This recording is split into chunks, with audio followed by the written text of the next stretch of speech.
And we have seen now just yesterday, another 2 got out. Now, obviously, that's just a tiny fraction of.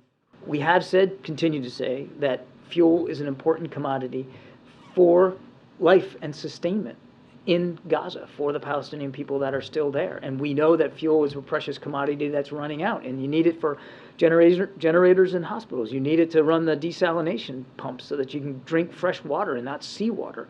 All of that is important. And so we're going to continue to work with partners in the region. We're going to continue to push for fuel to get in. Now, look, that said, I said this again yesterday, we certainly understand Israeli concerns about the possibility for Hamas to abscond with fuel and use it for their own purposes and not allow it to be used in hospitals and desalination plants. We understand that. That is a legitimate concern. No question about it. We want, as I said from the beginning, we want to see all measure of protection for civilians, and pauses in operation is a tool and a tactic that can do that for temporary periods of time. So does that mean that is not the same as saying a ceasefire. Again, right now, we believe a ceasefire benefits Hamas, a general ceasefire. There's prudent planning, and then there's sort of the tactical level planning right before you execute. What we're talking about here is just prudent planning and thinking.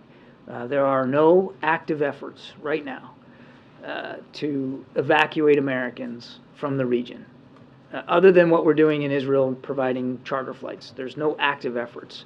And we're not parking ships off the coast and getting ready to send Marines in to get people out of, you pick the place over there. That's not happening right now. But what was reported in the press is nothing more than prudent contingency planning. And as I said at the outset, given everything that's been going on the last 2 weeks, it would be irresponsible if we weren't taking pen to paper and taking a look at what that might look like. But there's been no orders given, nobody pre-positioned to do it, no moving in that direction. But if it should get to that, my goodness, you'd want to make sure we were ready to do it and do it like that. If a pause rather than a ceasefire is what's necessary, how long do you think is reasonable to expect